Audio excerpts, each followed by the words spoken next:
बंदी छोड़ सतगुरु रामपाल जी परमेश्वर जी की जय हो। परमपिता परमात्मा सारी सृष्टि के रचनहार, कुल मालिक, असंख्य ब्रह्मांडों के स्वामी, जगत गुरु, तीनों लोकों में प्रवेश करके सबका भरण पोषण करने वाले राजाधिराज, आत्माधार, नाथों के नाथ, देवों के देव महादेव, सर्वेश्वर महेश्वर, मृत्युंजय, अजरो अमर, आदि अनादि सनातनी प्रभु, जगत पिता जगदीश्वर, श्री श्री 1008 की उपाधि के वास्तविक अधिकारी,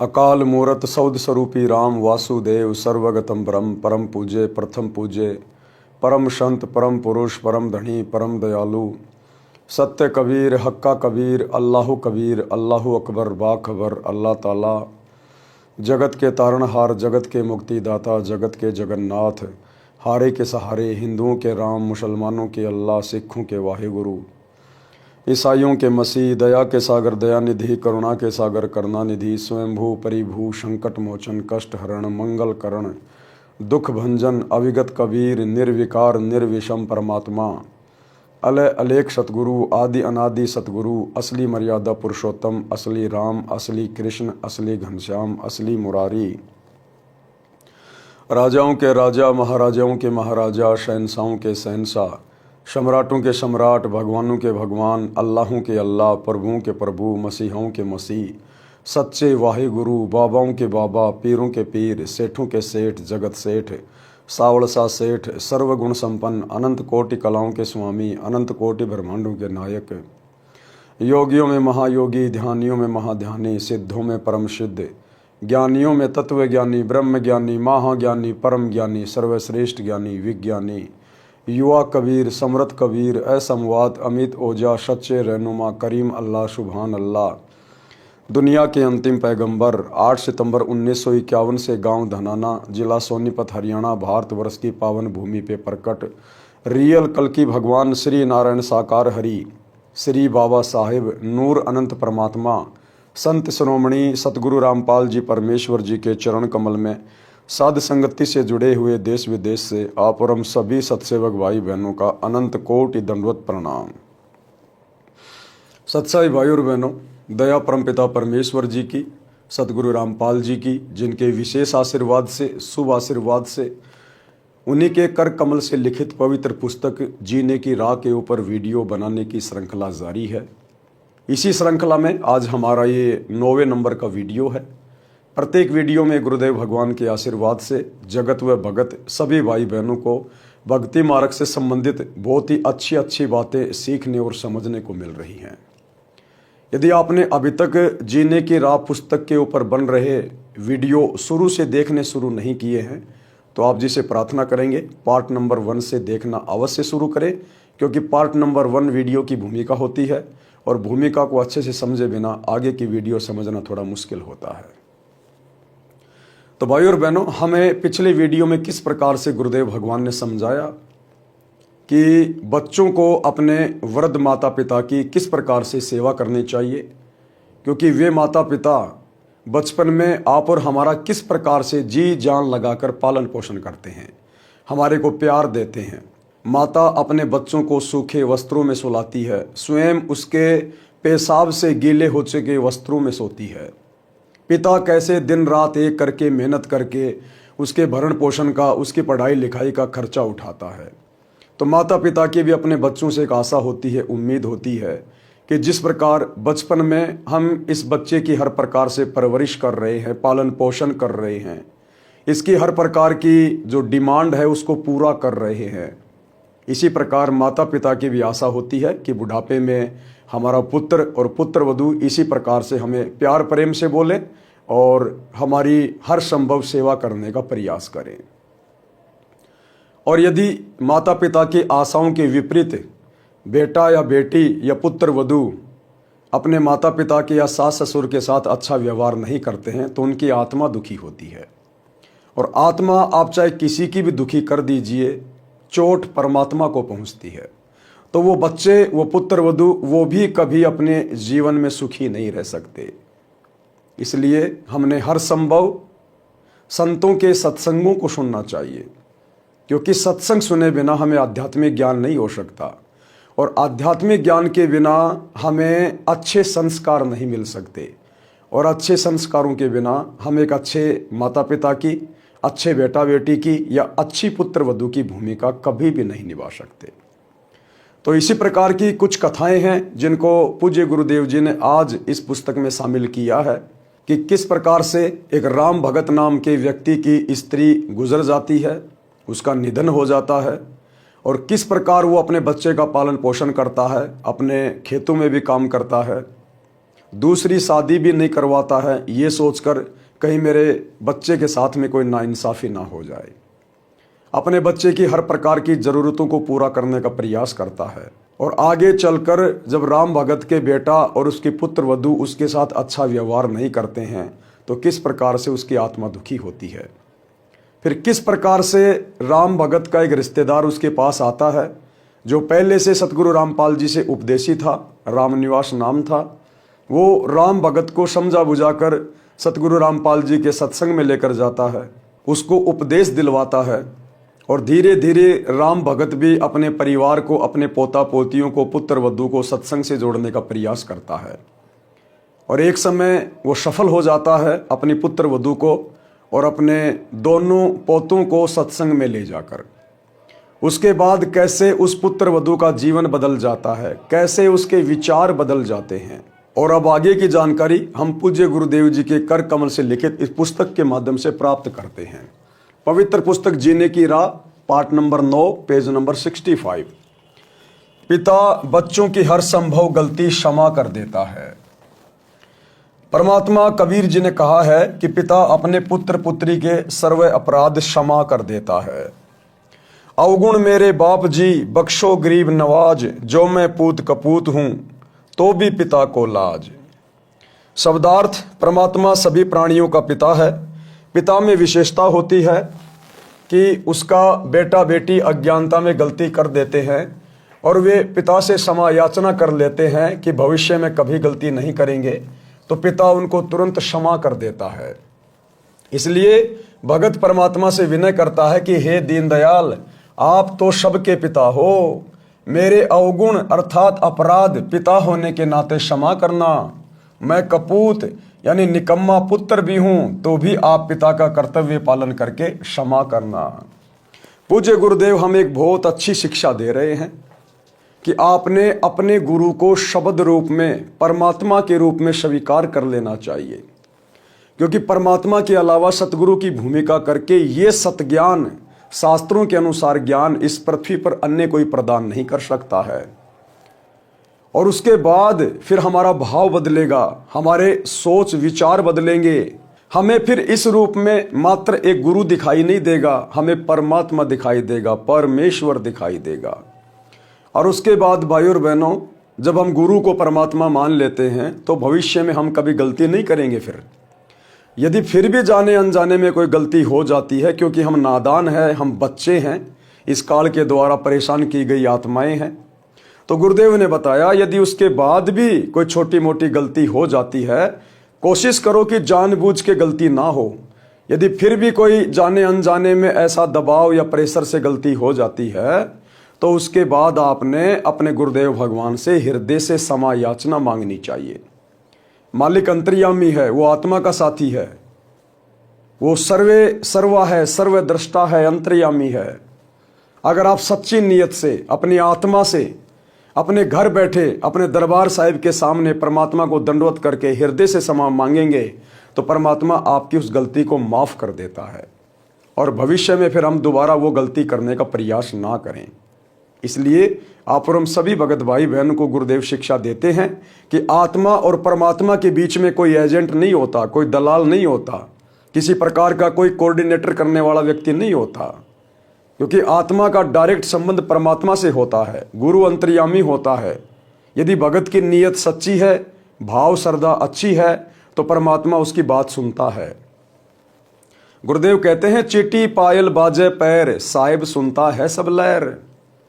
अंतर्यामी गुरुदेव भगवान तो चीटी के पैर में अगर कोई पायल बांध दी जाए, कहते हैं पहली बात तो चीटी का पैर कितना पतला, फिर उसके पैर की पायल कितनी पतली होगी, उसकी तो आवाज होना भी नामुमकिन है। कहते परमात्मा उसको भी सुन लेता है। तो क्या अपने सच्चे मुच्चे भगत की हृदय से की गई प्रार्थना को नहीं सुनेगा? महाभारत के युद्ध में जब टटेरी पक्षी ने अपने अंडों की रक्षा के लिए परमात्मा से पुकार की, परमात्मा ने उसकी भी पुकार सुनी। बीच में कोई कोऑर्डिनेटर नहीं, बीच में कोई किसी प्रकार का एजेंट नहीं, कोई दलाल नहीं। भगत प्रहलाद ने त्रेता युग में अपने पिता के अत्याचारों से दुखी होकर परमात्मा से हृदय से प्रार्थना की। परमात्मा ने उसकी प्रार्थना सुनी, नरसिंह रूप धारण करके आए, हिरण्याकुश की छाती फाड़ी। क्या प्रहलाद ने बीच में कोई एजेंट बनाया था, कोई दलाल बनाया था कोऑर्डिनेट करने के लिए? क्या किसी व्यक्ति को खड़ा किया था? नहीं। जब मीराबाई ने जहर पिया तो अपने परमात्मा से हृदय से पुकार की, हृदय से प्रार्थना की। बीच में कोई दलाल नहीं, कोई एजेंट नहीं, परमात्मा ने उसकी भी पुकार सुनी। आज तो परमात्मा धरती पे प्रकट है हमारी पुकार सुनने के लिए, और हम भक्तों का जो कनेक्शन है डायरेक्ट उनसे जुड़ा हुआ है, क्योंकि हम उनकी शरण में हैं। आज तो बड़ी आसानी से सुनेगा परमात्मा, लेकिन सच्चे मुच्चे भगत की सुनेगा, पाक साफ दिल वाले भगत की सुनेगा। बार बार जानबूझकर गलतियां करने वाले की परमात्मा सुनकर भी अनसुनी कर देगा। तो यहां समझाया गया है कि एक सांसारिक पिता भी अपने बच्चे की सैकड़ों गलतियां माफ कर देता है, नजरअंदाज कर देता है, भूल जाता है। जबकि सतगुरु तो हमारे परम पिता होते हैं, सांसारिक माता पिता से हमें हजारों गुना ज्यादा प्रेम करते हैं, प्यार करते हैं। फिर भला वो कैसे हमारी गलतियों को दिल पे रख के चल सकते हैं? लेकिन अध्यात्म का एक नियम है भाई और बहनों, अध्यात्म में परमात्मा का काल के साथ वचन है, एग्रीमेंट है। इसलिए हमने बार बार गलतियां करने से बचना चाहिए। तो क्या बताया गुरुदेव ने? आगे हमें गुरुदेव राम भगत नामक एक भगत की कथा सुना रहे हैं। इस कथा के माध्यम से पता चलेगा कि संस्कार चाहे कितने ही बिगड़े हुए क्यों ना हो, आपका बेटा बेटी या पुत्र वधू कितने ही निकम्मे क्यों ना हो, यदि उनको सत्संग की राह पे चला दिया जाए तो सत्संग में जाने से, सतगुरु के वचन उनके कानों में पड़ने से उनका हृदय परिवर्तित हो सकता है। आपका घर जो कलह कलेश का अड्डा बना हुआ है, आपका घर सुखी हो सकता है, स्वर्ग बन सकता है। तो परमात्मा राम भगत की कथा के माध्यम से हमें समझा रहे हैं। राम भगत की पत्नी का देहांत हो गया। उस समय उसका बेटा 3 वर्ष का था। उस व्यक्ति की रिश्तेदारी में एक घटना ऐसी घटी थी जिसने उसको झंझोर कर रख दिया। कथा इस प्रकार है। उसके मामा जी अपनी बहन यानी राम भगत की माता जी से लगभग 10 वर्ष बड़े थे। राम भगत के मामा जी थे जो राम भगत की माता जी से 10 साल बड़े थे। तो उनके जीवन में एक घटना घटी थी जिससे शिक्षा लेकर राम भगत ने दोबारा से शादी करने का विचार अपने दिलो दिमाग से त्याग दिया। मामा जी के 2 पुत्र थे। राम भगत की मामी जी का देहांत हो गया। मामा जी ने दूसरा विवाह कर लिया। दूसरी पत्नी को पुत्र हुआ। दूसरी पत्नी पहले वाली के पुत्रों से ईर्ष्या करने लगी। ये विचार किया कि 15 एकड़ जमीन है, 3 जगह बटेगी। उसने उन बच्चों को काच पीस कर दूध तथा खाने में खिला पिला दिया, जिससे दोनों की धीरे धीरे रोगी होकर मृत्यु हो गई। राम भगत के मामा जी की पहली शादी हुई, उससे उसको 2 बेटे प्राप्त हुए। उसके बाद में उसकी पत्नी का देहांत हो गया। अपने बच्चों की परवरिश के लिए, पालन पोषण के लिए राम भगत के मामा जी ने दूसरी शादी करी। दूसरी पत्नी से राम भगत के मामा जी को एक पुत्र प्राप्त हुआ। लेकिन राम भगत के मामा जी की दूसरी पत्नी के मन में दोष आ गया कि हमारे पास में 15 एकड़ जमीन है और यदि बराबर बराबर बांटी जाएगी तो मेरे बच्चे के हिस्से में जमीन थोड़ी आएगी। ये सोचकर उसने उन पहली वाली औरत के दोनों बच्चों को धीरे धीरे काच पिलाना शुरू कर दिया, दूध में या खाने में डालकर। और वो दोनों बच्चे जो राम भगत के मामा जी की पहली वाली पत्नी से थे, वो दोनों बच्चे धीरे धीरे बीमार होकर मृत्यु को प्राप्त हो गए। डॉक्टर ने बताया कि बच्चे काच खा गए हैं, जिस कारण से इनकी मृत्यु हो गई है। एक दिन उसकी पत्नी ने पड़ोस से बताया कि मैंने ऐसे ऐसे किया, मेरे बेटे को 15 एकड़ जमीन मिल गई। उस स्त्री ने मेरे मामा जी को बताया। मामा जी छोटी मामी को बहुत प्यार करते थे और उस पर विश्वास करते थे। उन्हें विश्वास नहीं हो रहा था। एक दिन छोटी मामी अपने भाई से बता रही थी कि मैंने ऐसे ऐसे किया, तेरे भांजे को 15 एकड़ जमीन मिल गई। एक दिन उसका भाई उसके घर पे आया हुआ था और वो अपने भाई से सारी बातें बता रही थी। उसी समय राम भगत भी अचानक से घर के खिड़की के पास में खड़ा होकर सारी बातें सुन रहा था और उसको बड़ा धक्का सा लगा कि जिस औरत पे मैं इतना विश्वास करता था उस औरत ने कैसा घटिया कर्म किया है। और उस औरत के भाई ने, जिसको वो सारी बातें बता रही थी कि तेरे भांजे को 15 एकड़ जमीन मिल गई, मैंने ऐसे ऐसे उन दोनों बच्चों को दूध में कांच पिला पिला के मार दिया, तो उसका भाई भी उसको धमका रहा है कि इस पाप को लेकर कहां जाएगी, परमात्मा के दरबार में तुझे जवाब देना पड़ेगा। तूने ऐसा कुकृत्य क्यों किया, तूने तो बहुत बड़ा जालिम कर्म किया है।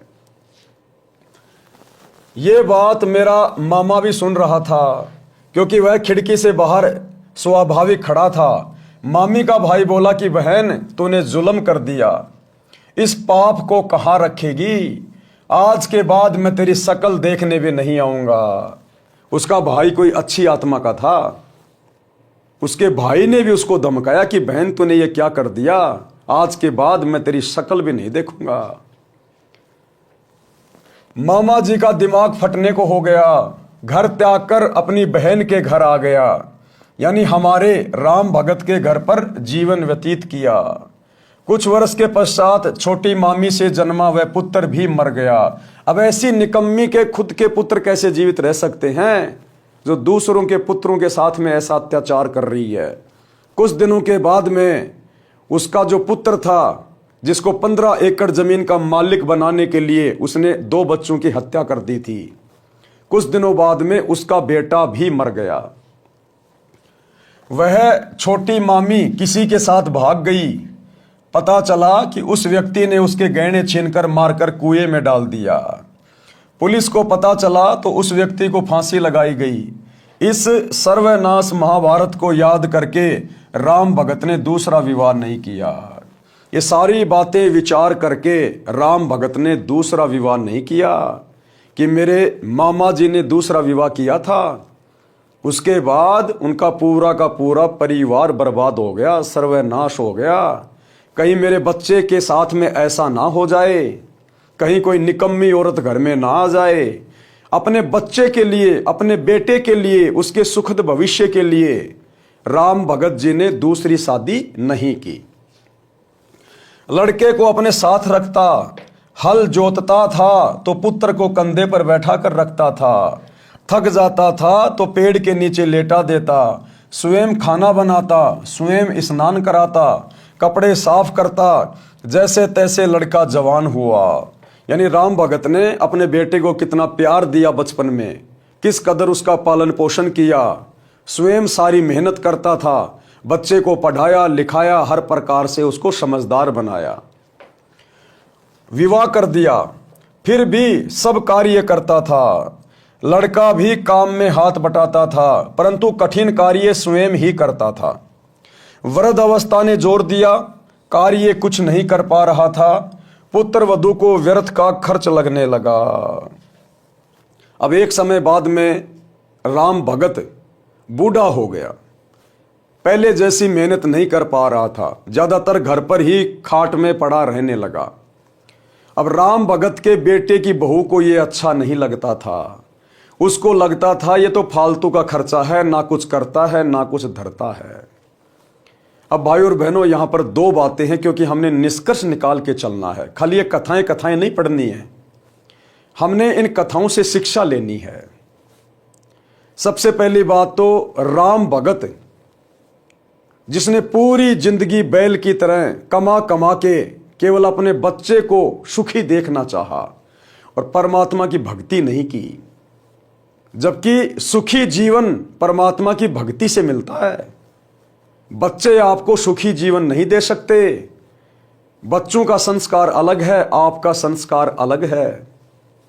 अगर वो राम भगत शुरू से परमात्मा की भक्ति भी ले लेता, सतगुरुदेव भगवान से उपदेश ले लेता, तो उसके बच्चे में और उसकी पुत्र वधू में अच्छे संस्कार प्रफुल्लित होते।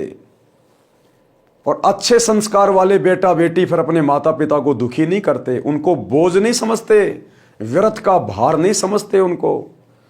और परमात्मा की अमरती है, उस प्रकार से भगत का बुढ़ापा नहीं कटता।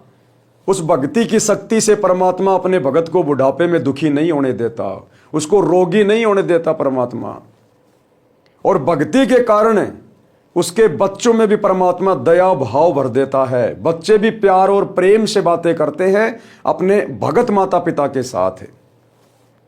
तो राम भगत ने यह गलती की, वो केवल अपने बुढ़ापे का सहारा अपने बेटे को मानता रहा, अपनी पुत्र वधू को मानता रहा कि बेटे को बढ़िया खिलाऊंगा, बढ़िया पिलाऊंगा, आगे चलकर बेटे की शादी करूंगा, फिर मेरी पुत्र वधू आएगी, वो मेरी सेवा करेगी।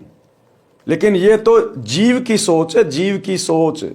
जबकि आध्यात्मिक दृष्टि से गुरुदेव बताते हैं कि उस पुत्र वधू के संस्कार अलग होते हैं, बेटे के संस्कार अलग होते हैं। बचपन में तो बेटा माता पिता के अधीन होता है, इसलिए कुछ विशेष नहीं कह पाता। लेकिन जब बेटा जवान हो जाता है, उसके अपने संस्कार काम करने लगते हैं, वो तो उस समय पता चलेगा कि वो सपूत है या वो कपूत है, आपने चाहे कितनी परवरिश क्यों ना की है।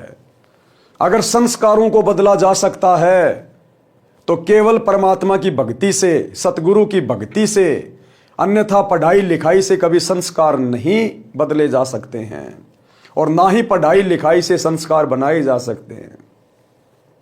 तो राम भगत को यह बहुत बड़ी गलती लगी थी कि बेटा आगे चल के मेरी सेवा करेगा। और जब बेटे की शादी हो गई, बेटे की बहू घर में आ गई, और जब बुढ़ापा आया तो वो बुढ़ापा उन दोनों को खटकने लगा, बेटे को और पुत्र वधू को। पुत्र वधू को व्यर्थ का खर्च लगने लगा, जिस कारण से अपने ससुर को रूखा सूखा बासी भोजन देने लगी। फिर पेट भर भोजन भी नहीं देती थी।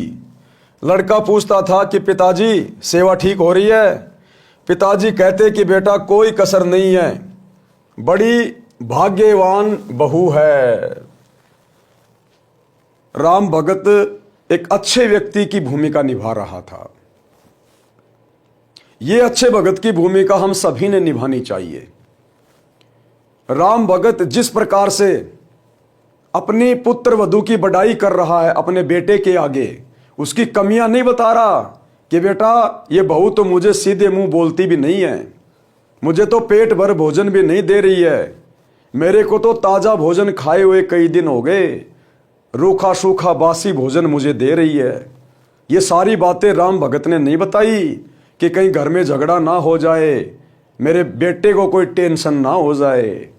एक अच्छे पिता की भूमिका राम भगत निभा रहा था, और ये अच्छे पिता की भूमिका आगे चलकर राम भगत को कितना सुख देगी, ये भी हमें शिक्षा मिलेगी। मेरा विशेष ध्यान रखती है, ये बात बहू भी सुनती और अधिक परेशान करती कि मेरे पति को पता नहीं है। वृद्ध भी मेरी चाल से अपरिचित है। एक दिन लड़के ने देखा कि पिताजी को भोजन ठीक नहीं मिला, तो उसने पत्नी को कहा तो पाखंड करने लगी कि घर देखकर खाया जाता है, आपको घर की चिंता नहीं है, सारा घर मेरे से चल रहा है, मुझे पता है कि खर्च कैसे चलाना है। एक दिन वृद्ध को चक्कर आए और गिर गया, टांग टूट गई। राम भगत की टांग टूट गई कमजोरी के कारण, क्योंकि खाना भी भरपेट नहीं मिल पा रहा था। वैद्य ने बताया कि आहार पूरा ना मिलने से शारीरिक कमजोरी है, दूध 2 समय आधा आधा सेर पिलाओ, ताजा भोजन खिलाओ, और डॉक्टर चला गया। पत्नी ने कहा कि ऐसे तो घर का दिवाला निकल जाएगा। सत्संग की कमी से, आध्यात्मिक ज्ञान की कमी से, सतगुरु की शरण के अभाव में राम भगत के बेटे की जो बहू थी, यदि उस स्त्री के माता पिता सत्संग से जुड़े हुए होते तो अपनी बेटी को अच्छे संस्कार देते कि बेटी, जैसे आपने शादी से पहले हमारी सेवा की है, हमारे घर की इज्जत का ध्यान रखा है। इसी प्रकार से आपने शादी के बाद अपने ससुर की इज्जत का ध्यान रखना, उसके स्वास्थ्य का ध्यान रखना है। और सत्संग से जुड़ी हुई बहन बेटी, उसके हृदय में दया होती है, प्रेम भाव होता है। वो शौपन में भी किसी को, सास ससुर को या माता पिता को दुखी नहीं कर सकती है, वो स्वयं दुख उठा लेगी। ये संस्कार सत्संगों से आते हैं, परमात्मा की भक्ति से उत्पन्न होते हैं। लेकिन उसके माता पिता भक्ति से नहीं जुड़े थे, और यदि भक्ति भी कर रहे थे तो शास्त्र अनुकूल भक्ति नहीं थी, जिस कारण से वो अपनी बेटी को अच्छे संस्कार नहीं दे पाए, और बेटी ने ससुराल में आके अपने ससुर के साथ वैसा ही बुरा बर्ताव शुरू कर दिया। पति यानी लड़के को भी बात पसंद आई। अब राम भगत के बेटे को भी ये बात पसंद आ गई अपनी पत्नी की। जब उसकी पत्नी ने कहा कि घर देखकर चलाया जाता है, इस बुड्ढे के लिए मैं कहां से लाऊंगी अच्छा अच्छा खाना, ताजा ताजा खाना, घर देख के चलाया जाता है, ऐसे तो दिवाला निकल जाएगा घर का। तो राम भगत का बेटा भी अपनी पत्नी की बातों से सहमत हो गया। वो बेटा, जिस बेटे को राम भगत ने भगवान की भक्ति से ज्यादा महत्व दिया, जिस बेटे के ऊपर वो उम्मीद लगा के बैठा हुआ था, क्या राम भगत ने अपने बेटे को संस्कार नहीं दिए? क्या राम भगत कोई बुराई करता था? नहीं। लेकिन देखो कैसे आगे चलकर उसके बेटे के संस्कार अलग निकले और राम भगत के संस्कार अलग निकले। इसलिए परमात्मा कहते हैं संस्कार पढ़ाई लिखाई से नहीं बनाए जा सकते। माता पिता चाहे कितने संस्कारी हैं, उनके बेटा बेटी उनकी बेइज्जती का कारण बन जाते, बेइज्जती का कारण है। तो ये संस्कार हमारे पिछले जन्मों के होते हैं। इन संस्कारों को यदि कम किया जा सकता है तो केवल परमात्मा की भक्ति से किया जा सकता है। संस्कारों में परिवर्तन सच्चे सतगुरु की भक्ति से हो सकता है। तो राम भगत जिस बेटे को पाल पोस के अपने बुढ़ापे का सहारा समझ रहा था, दूसरी शादी भी नहीं की उसने, आजीवन बैल की तरह कमाता रहा। और अब वही बेटा अपने पिता से ज्यादा अपनी पत्नी को महत्व दे रहा है। पति यानी लड़के को भी बात पसंद आई। वृद्ध की कोई परवाह नहीं की। वृद्ध के ससुराल वाले चोट लगने की खबर सुनकर मिलने आए। अब राम भगत के ससुराल वाले उसको चोट लगने की खबर सुनकर उसका हालचाल जानने के लिए आए। उन्होंने पूछा कि बेटा बहू ठीक सेवा कर रहे हैं क्या? राम भगत ने कहा कि पूछो ना, ऐसे पुत्र तथा पुत्र वधू सबको दे भगवान, मेरे को कोई कष्ट नहीं होने देते। ये तो कोई कर्म की मार से चोट लग गई है। यानी भाइयों और बहनों, राम भगत तो नहीं था उस समय तक, लेकिन जो लक्षण थे उसके अंदर, जो आचार विचार व्यवहार था, वो बिल्कुल भगत वाला था। इतना सब कुछ सहन करने के बाद भी अपने बेटा और अपने बेटी को एक नंबर का बता रहा है। उनके विषय में कोई गिला शिकवा नहीं कर रहा किसी के सामने। उसी गांव में दो बहनों का विवाह हुआ था, एक का राम भगत से, दूसरी का पड़ोस में। जब वे अपनी दूसरी लड़की के घर गए तो पता चला कि उस राम भगत की कोई सेवा नहीं हो रही है। लड़का भी निकम्मा है। ये बात ससुराल वालों के गले नहीं उतरी, क्योंकि वे राम भगत के मुख से सुनकर आए थे कि सेवा में कोई कसर नहीं है। वे कुछ समय बाद पुनः राम भगत के घर गए तो उस समय वह बासी रोटी पानी में भिगो भिगो कर खा रहा था। जब राम भगत के ससुराल वालों ने अपनी आंखों से देख लिया कि सूखी रोटी, बासी रोटी पानी में भिगो भिगो के खा रहा है, तब जाकर उनको यकीन हुआ कि इसके साथ में कैसा दुर्व्यवहार हो रहा है। इस बात को देखकर राम भगत के ससुराल वाले उसे अपने साथ अपने घर पे ले गए, जो कि सतगुरु रामपाल जी के भगत थे। क्योंकि भगत के अंदर दया भाव होती है, प्रेम भाव होता है। तो राम भगत को अपने साथ अपने घर पर ले गए। यह देखकर उनको रोना आ गया। लड़के को बुलाया तथा कहा कि तेरे को शर्म नहीं आती? पता है तेरे को कैसे पाल पोस कर बड़ा किया है? लड़के की बहू भी आ गई। दोनों बोले कि हम तो ऐसे ही सेवा करेंगे। राम भगत बोला कि आप जाओ। अब राम भगत अपने ससुराल वालों से क्या कह रहा है? राम भगत नहीं चाहता था कि मेरे बेटा बेटी को किसी प्रकार से कोई कष्ट पहुंचे, कोई दुख पहुंचे। फिर भी राम भगत कह रहा अपने ससुराल वालों से कि आप अपने घर पर जाओ, जैसा भी हूं मैं बहुत अच्छा हूं, कोई दिक्कत नहीं है। राम भगत बोला कि आप जाओ, घर में झगड़ा ना कराओ, मेरी किस्मत में जो लिखा है वह मिल रहा है, मैं अपने पुत्र को दुखी नहीं देख सकता। राम भगत की बुआ का लड़का रामनिवास सत्संगी था। यानी जो रामनिवास था, राम भगत की बुआ का लड़का था, वो सत्संगी था। रामनिवास ने सतगुरु रामपाल जी से उपदेश ले रखा था। वह राम भगत को बहुत कहता था कि आप कुछ समय भगवान की भक्ति किया करो, मेरे साथ संत के सत्संग सुनने चला करो। तो राम भगत कहता था कि मैं तो अपने बेटे की पूजा करूंगा, यह सुखी रहे, यही मेरी तमन्ना है। बुआ के लड़के ने कहा कि बेटे की पूजा पूरी हो चुकी हो तो अब भी बना ले कुछ कर्म। अब रामनिवास ने कहा कि भाई राम भगत, अगर बेटे की पूजा पूरी हो गई हो, क्योंकि बेटे की पूजा करते करते अब तेरे को प्रसाद भी मिलने लग गया, अब भी अगर तेरी आंख खुली हो और तेरे बेटे की पूजा पूरी हो गई हो तो अब भी मेरे साथ में सत्संग में चल ले, अभी भी समय बच रहा है। बुआ के लड़के ने कहा कि बेटे की पूजा पूरी हो चुकी हो तो अब भी बना ले कुछ कर्म। फिर भी यही कहा कि बेटे बहू को देख देख कर जी रहा हूं। बहुत कहने के पश्चात राम भगत अपनी बुआ के लड़के रामनिवास के साथ सत्संग में गया। अब राम भगत का भाग्य उदय हो गया, परमात्मा की दया हुई। रामनिवास भगत जी के बार बार कहने से राम भगत सतगुरु रामपाल जी के सत्संग में चला गया। फिर रामनिवास अपने घर ले गया, उसकी दवा कराई, अच्छा खाना खिलाया, कई महीने अपने पास रखा। राम भगत भक्ति पर पूरा दृढ़ हो गया। यानी 3-4 महीने रामनिवास ने राम भगत को अपने घर पे रखा, बढ़िया खिलाया पिलाया, बढ़िया सेवा करी और सत्संग में लेके जाता, ज्यादा उसको सत्संग सुनाता, उपदेश दिला दिया। वो अपना मंत्र जाप करने लगा। धीरे धीरे सतगुरु की भक्ति की शक्ति उसके अंदर समावेश होने लगी। तो फिर एक दिन राम भगत वापस अपने घर को चला। राम भगत भक्ति पर पूरा दृढ़ हो गया। घर पर गया तो बच्चों से कहा कि बेटा बेटी पुत्र वधू, आज तक मैंने आपसे कुछ नहीं मांगा, आज एक भीख मांग रहा हूं, आप मेरे साथ सत्संग में एक बार चलो। उन्होंने कहा कि पीछे से पशुओं तथा बच्चों को कौन संभालेगा? राम भगत ने कहा कि बेटा घर पर रह जाएगा, बेटी तथा पोता पोती मेरे साथ चलो। ऐसा ही किया।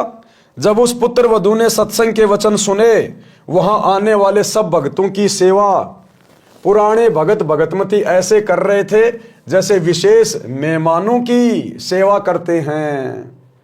वृद्ध, रोगी, अपंग श्रद्धालुओं की भी विशेष सेवा कर रहे थे। सत्संग में यह बताया जाता है कि जीव पर दया बनाए रखने से परमात्मा प्रसन्न होता है। दुखियों, असहायों की सहायता करना मानव मात्र का परम कर्तव्य है। अब राम भगत के पुत्र वधू का भी भाग्य उदय हो गया। सबसे पहले परमात्मा ने राम भगत को पकड़ा, अपनी शरण में लिया। राम भगत के माध्यम से फिर उसके परिवार को भी अपनी शरण में ले लिया। वो बेटे की बहू और उसके पोते पोती सत्संग में चले गए। अब बेटे की बहू ने सत्संग में जाने के बाद देखा कि यहाँ आपस में भगत भाई बहन किस तरह प्यार प्रेम से रहते हैं। कोई रोगी आ रहा है, कोई बूढ़ा है, कोई अपंग है, और दूसरे जो युवा भगत है, भगतमती हैं, वो उनकी सेवा कर रहे हैं जैसे अपने खुद के माता पिता हों। उनको भोजन लाके दे रहे, उनके कपड़े धो रहे हैं। कोई किसी से क्रोध नहीं करता, कोई किसी से गुस्से में बात नहीं कर रहा। और फिर गुरुदेव के सत्संग सुने। परमात्मा ने सत्संगों में बताया कि जीव के ऊपर दया रखनी चाहिए। यानी हम सब जीव हैं, सास ससुर माता पिता सब जीव हैं। तो सच्चे सतगुरु के सत्संग कान के द्वारा जब अंदर गए तो आत्मा में परिवर्तन होना शुरू हो गया। सत्संग में जाकर उन्हें बहुत अच्छा लगा, बहुत कुछ उन्होंने सीखा। परमात्मा कहते हैं दया धर्म का मूल है, पाप मूल अभिमान, कहे कबीर दयावान के पास रहे भगवान। शब्दार्थ, धर्म वही करता है जिसके हृदय में दया है, दया धर्म की जड़ है, तथा पाप वह करता है जिसमें अभिमान भरा है, अभिमान पाप की जड़ है। कबीर परमात्मा ने कहा है कि दयावान के साथ परमात्मा रहता है। यानी जब हम भक्ति करेंगे, भगत बन जाएंगे, तो हमारे अंदर दया भाव उत्पन्न होगा, हम दयावान बन जाएंगे, और ऐसे भक्तों के साथ में, ऐसी आत्माओं के साथ में फिर सदा परमात्मा रहता है। और परमात्मा जिसके साथ में हो लिया, फिर उसको कष्ट कैसा, उसको दुख कैसा, फिर अभिमानी के पास नहीं रहता। राम भगत की पुत्र वधू जिस भगतमती के पास बैठी थी, वह बोली कि बहन आप भी कुछ सेवा कर लो। सत्संग वचन, अब गुरुदेव के सत्संगों में क्या बताया गया, राम भगत के पुत्र वधू ने क्या सुना अपने गुरुदेव के मुख कमल से जब सत्संग सुनाया जा रहा था। यानी सतगुरु रामपाल जी भगवान ने सत्संग में क्या बताया। गुरुदेव जी बताते हैं कि जो सेवा भक्ति करेगा उसी को फल मिलेगा। मैं भोजन खाऊंगा तो मेरा पेट भरेगा, आप खाओगे तो आपका पेट भरेगा। सब प्राणी परमात्मा के बच्चे हैं। इस 21 ब्रह्मांड में जितनी भी आत्माएं हैं, जिन जिन शरीरों में हैं, जिन जिन योनियों में हैं, गधे कुत्ते सुअर कीट पतंग बैल मक्खी मच्छर इंसान स्त्री पुरुष, ये सब परमात्मा की आत्मा है, परमात्मा के बच्चे हैं। आपको सृष्टि रचना से पता चलेगा हम यहाँ पर क्यों आके फंसे हैं, क्यों हम जन्म रहे हैं, क्यों मर रहे हैं, क्यों कष्ट उठा रहे हैं, क्यों 84 लाख योनियों में महाकष्ट भोग रहे हैं। तो हम सभी आत्माएं परमात्मा की हैं, सब प्राणी परमात्मा के बच्चे हैं। आप धनी के बच्चे समझकर सेवा करो। जैसे एक धनी की लड़की 8-9 वर्ष की थी, उसकी देखरेख के लिए एक नौकरानी रखी थी। वह उस लड़की को गर्मियों में स्कूल छोड़ने जाती थी, तो उस लड़की के ऊपर छाते यानी छतरी से छाया करके चलती थी, खुद धूप सहन करती थी, जिससे धनी खुश रहता था और नौकरानी को तनख्वाह देता था। आप सब ये विचार करके अपने पराइयों का ध्यान रखें, चाहे सास ससुर हो, चाहे कोई भी हो। अगर हम किसी की सेवा करें, सेवा का मौका मिले, तो अपने खुद के माता पिता समझकर, परमात्मा के बच्चे समझकर कि हम तो उस परमात्मा के नौकर हैं सतगुरु के, और ये बाकी सब सतगुरु के बच्चे हैं। और सतगुरु अंतर्यामी है, सब कुछ देख रहा है, हमारे आचार विचार व्यवहार को, हमारी सेवा बंदगी को वो अंतर्यामी हर समय देखता रहता है।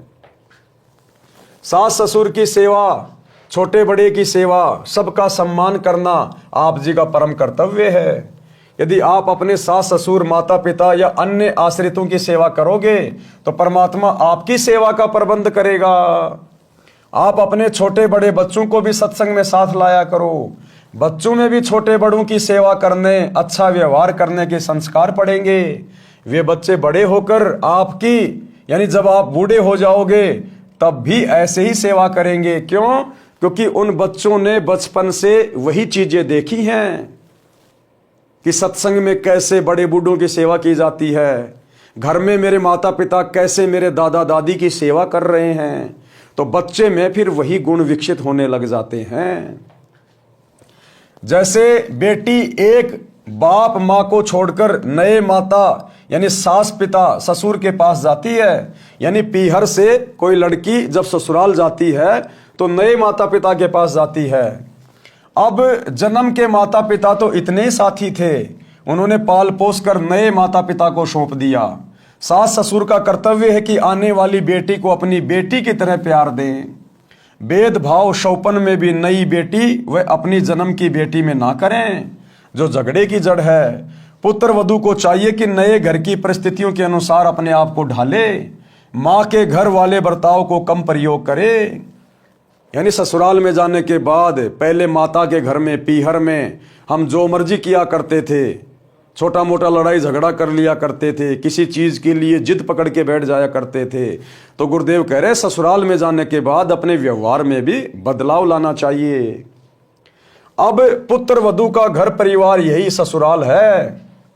शिक्षा कथा, अब गुरुदेव ने सत्संग में फिर ये क्या और शिक्षा दी, एक नई कथा बताई यानी राम भगत की और उसके परिवार की जो कथा है वो तो चल ही रही है। जब राम भगत की पुत्र वधू वहां आई, उसने देखा, सेवा भाव देखा, और उसके बाद जब गुरुदेव सत्संग करने लगे तो सत्संग में गुरुदेव ने और किस कथा का जिक्र किया? शिक्षा कथा। एक पुत्र वधू अपनी सास को बहुत दुखी रखती थी, उसको फटे हुए मिट्टी के घड़े के टुकड़े यानी ठीकरे में भोजन खिलाती थी। एक पुत्र वधू थी, वो अपनी सास को बहुत ज्यादा दुखी करती थी। और जैसे मटका वगैरह फूट जाता है, पहले के समय में जब कोई मटका वगैरह फूट जाता था तो उसमें जो है कुत्तों को छाछ वगैरह रखा करते थे। तो वो पुत्र वधू अपनी सास को उस टूटे हुए ठीकरे में यानी उस मटके के फूटे हुए टुकड़े में खाना खिलाती थी, जैसे कुत्तों को खिलाते हैं। कभी कभी साफ करती थी। उसके लड़के का विवाह हुआ, कुछ समय उपरांत सास की मृत्यु हो गई।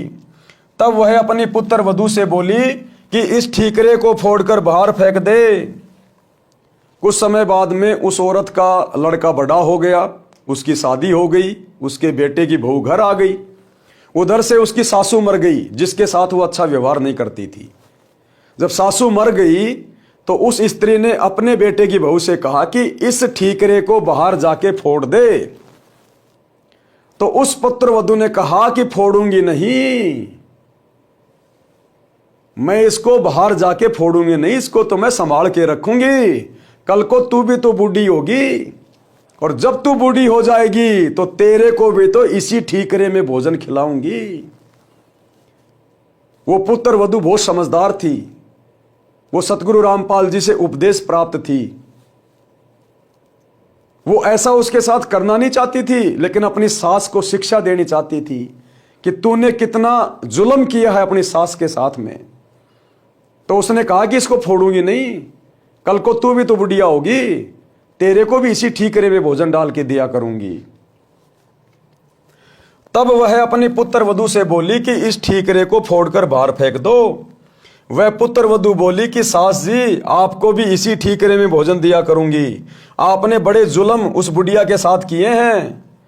तब वह अपनी गलती को समझकर बहुत रोई।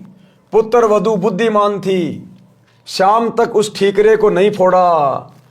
उसकी सास को वह ठीकरा दुश्मन दिखाई देने लगा। पुत्र वधू ने कहा कि माता जी, मैंने सत्संग सुने, मैं अपने कर्म खराब नहीं करूंगी। ये कहकर ठीकरा फोड़ दिया। पाप कर्म के कारण सास को कैंसर का रोग हो गया। सारा सारा दिन चिल्लाए, पुत्र वधू उसकी सेवा करे, कोई कसर नहीं छोड़ती थी, परंतु कहती थी कि सासू माँ, सेवा तो मैं दिलो जान से करूंगी, परंतु तेरे पाप को मैं नहीं बांट पाऊंगी, ये कष्ट तो आपको ही भोगना पड़ेगा। इन दिनों को याद रखकर, इन बातों को याद रखकर यदि हम सतगुरु की शरण प्राप्त करेंगे तो भाइयों और बहनों, हम ऐसी गलतियां कभी भविष्य में नहीं करेंगे। यदि आप ऐसी गलतियां नहीं करते हैं और आपने उपदेश भी नहीं ले रखा है, आपकी आत्मा बहुत अच्छी है, आपके अंदर दया है, लेकिन फिर भी भाइयों और बहनों, सत्संग के बिना, सच्चे सतगुरु की शरण के बिना हमारे भाग्य में आने वाले संकट नहीं कटेंगे। आप बहुत अच्छी आत्मा के हैं, आप सबकी सेवा करते हैं, और आपके भाग्य में अचानक से कोई रोग होना लिखा है, एक्सीडेंट होना लिखा है, आपकी दोनों टांगे उसमें कटनी है। बताओ, उसको कौन टालेगा? उस संस्कार को कौन मिटाएगा? आपका दया भाव नहीं मिटाएगा, आपकी अच्छाई आपके संस्कार को नहीं काटेगी, संस्कार को तो सतगुरु की भक्ति काटेगी। इसलिए आप अच्छे हैं या बुरे हैं, लेकिन अपने आगे के भविष्य के लिए आपने सतगुरु की शरण लेना अति आवश्यक है। और सच्चा सतगुरु धरती पर केवल वर्तमान में एक ही है, सतगुरु रामपाल जी।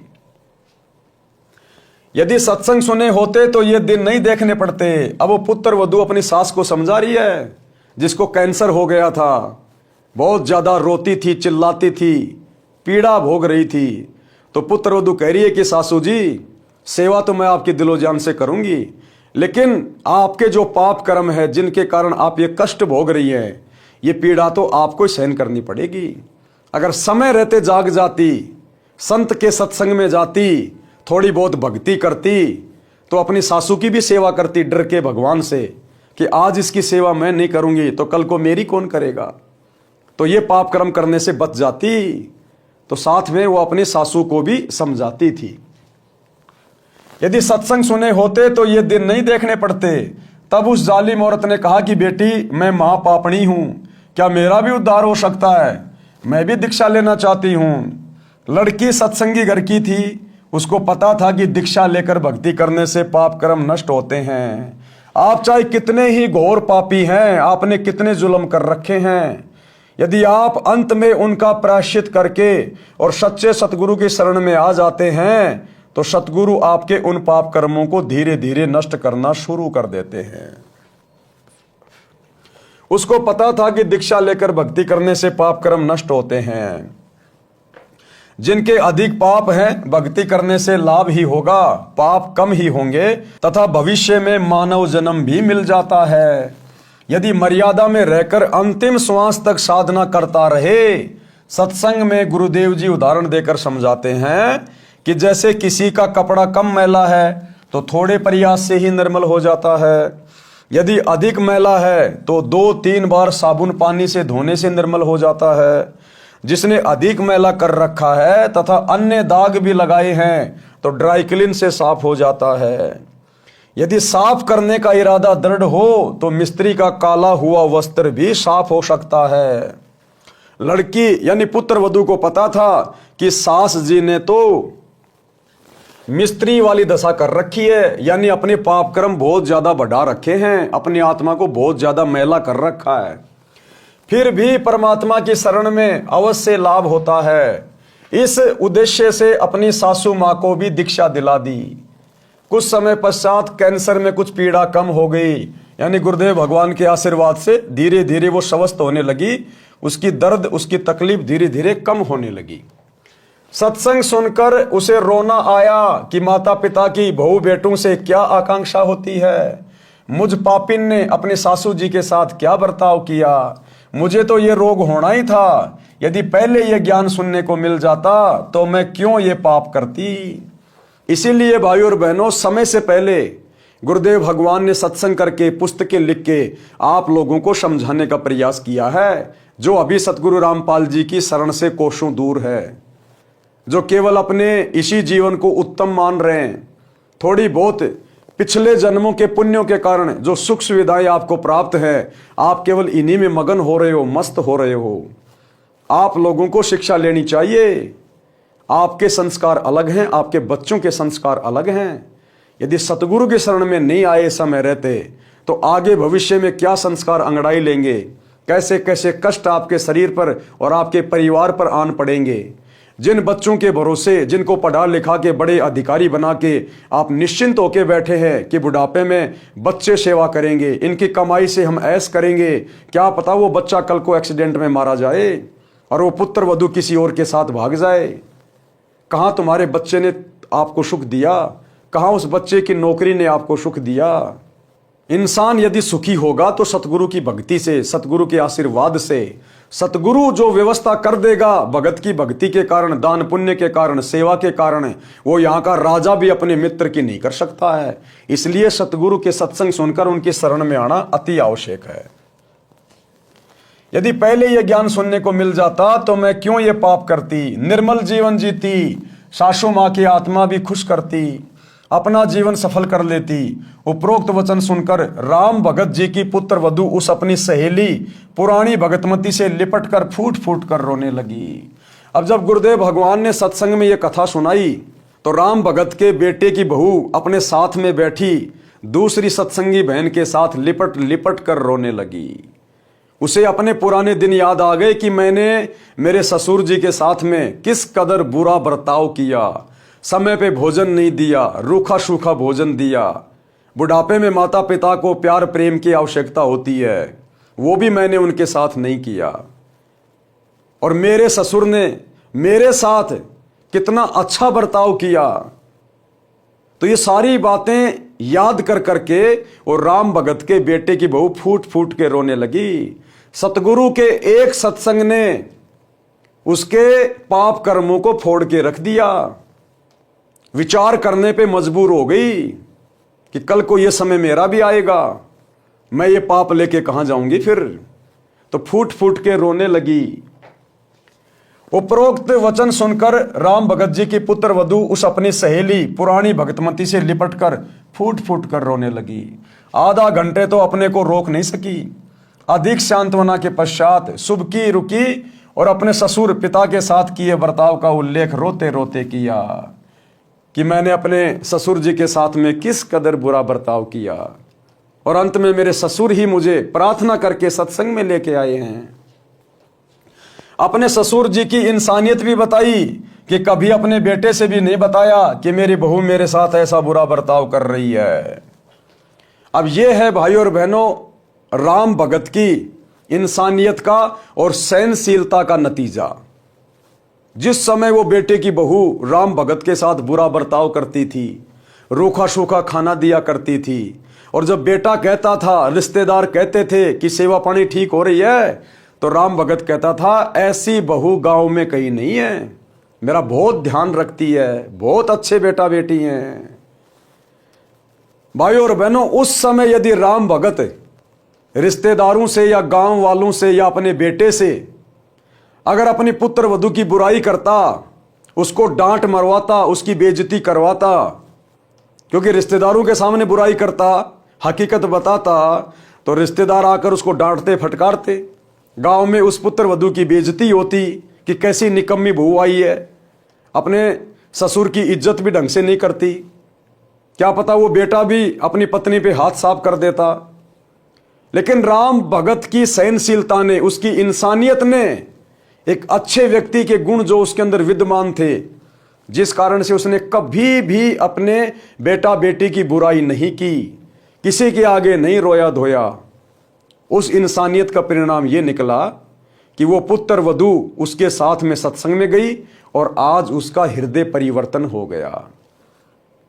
अन्यथा यदि वो अपने बेटे की बहू की बुराई करता, शिकायत करता, लड़ाई झगड़ा करता, तो वो बेटे की बहू कभी भी राम भगत के साथ में सत्संग में नहीं आती कि तू काहे का सत्संगी है। अरे सत्संगियों को तो हमने सुना है अपने गुरु पे विश्वास होता है, भक्ति पे विश्वास होता है, और तू तो सारा दिन मेरी निंदा चुगली, मेरी बुराई करने से बाज नहीं आ रहा। 24 घंटे हमारे घर में तू झगड़ा रखता है। तो वो बेटे की बहू कभी भी उसकी बातें सुन के सत्संग में नहीं आती। अगर राम भगत सहनशीलता नहीं दिखाता, तो थोड़ा बहुत वो संघर्ष नहीं करता, तो और संघर्ष किया तो अंत में परमात्मा ने पूरे परिवार को लाइन पे लाके खड़ा कर दिया। तो हमने शिक्षा लेनी है सतगुरु से, उपदेश लेने के बाद ये काल जो अन्य आपके घर में उपदेशी हैं उनके साथ आपका झगड़ा करवाएगा, आपको सही से भक्ति नहीं करने देगा, क्योंकि हमारी मर्यादा, हमारी परंपरा, हमारे नियम अन्य उपदेशी व्यक्तियों से भिन्न होते हैं, अलग होते हैं। वो हमें इतना जल्दी समझ नहीं पाते और हम उनके चक्कर में आके मर्यादा तोड़ नहीं सकते, तो परस्पर थोड़ा बहुत विरोध बन जाता है। तो ऐसे में यदि भगत या भगतमती को परिवार का कोई भी अनुपदेशी व्यक्ति दो बातें कह देता है, दो चार थप्पड़ मुक्के मार देता है, तो भगत ने सहनशीलता दिखानी चाहिए, नम्रता दिखानी चाहिए। अगर उसके साथ में वैसे लड़ाई झगड़ा करने लग गए, थप्पड़ का जवाब थप्पड़ से देने लग गए, गाली का जवाब गाली से देने लग गए, तो उस व्यक्ति का हृदय परिवर्तन कभी भी नहीं होगा, कभी भी, आपसे तो विशेषकर नहीं होगा। भले दूसरे के कहने से वो सत्संग में चला जाए, लेकिन आपके कहने से नहीं जाएगा, क्योंकि आपसे फिर वो ईर्ष्या रखने लग जाएगा विशेष, क्योंकि आपके व्यवहार में वो कोई परिवर्तन नहीं देख रहा, कोई बदलाव नहीं देख रहा। तो जिस प्रकार से राम भगत ने परिवार में झगड़ा और कलह से बचने के लिए जो समझदारी दिखाई, उसी प्रकार हम भक्तों ने भी अपनी भक्ति को सफल बनाने के लिए एक भगत के गुण अपने ऊपर धारण करते हुए इसी प्रकार की समझदारी दिखाते हुए आगे बढ़ना है। बेटे के पूछने पर यही कहता था कि बेटा किसी प्रकार की सेवा में कमी नहीं है, बड़े अच्छे घर की बेटी है, समझदार है, हमारा सौभाग्य है कि ये अपने घर आ गई, हमारा तो इस बेटी ने घर बसा दिया है। मैं पापिन ये शब्द सुनकर भी नरम नहीं पड़ी क्योंकि मेरी आत्मा पर पाप कर्मों की परत चढ़ चुकी थी, जो 2-3 बार सत्संग सुनने के पश्चात पाप की परत उतरी है। आत्मा में अच्छे संस्कार उठने लगे। 3 दिन सत्संग सुनकर भगत राम भगत पोता पोती तथा पुत्र वधू के साथ घर पर आ गया। अब 3 दिन लगातार गुरुजी का सत्संग सुना, दोनों टाइम सुबह शाम, और बेटे की बहू को अच्छे से समझ में आ गया। अपने बुरे बर्ताव से आत्मग्लानि हो गई। ससुर जी के प्रति उसका विचार, उसका रवैया बिल्कुल बदल गया। अपने सगे पिता जैसा दिखाई देने लगा। कैसे? सत्संग के कारण, सतगुरु की शरण के कारण, सतगुरु की भक्ति के कारण। क्योंकि संस्कार सतगुरु बनाता है और ये काल हमारे संस्कारों को सत्संग के भाव से बिगाड़ता है। तो राम भगत जी 3 दिन तक सत्संग सुनकर सपरिवार अपने घर वापस आ जाते हैं। बच्चों ने भी वहां छोटे बच्चों को खाना खिलाने, पानी पिलाने की सेवा करते अन्य पुराने सत्संगी बच्चों को देखा तो वे भी सेवा करने लगे।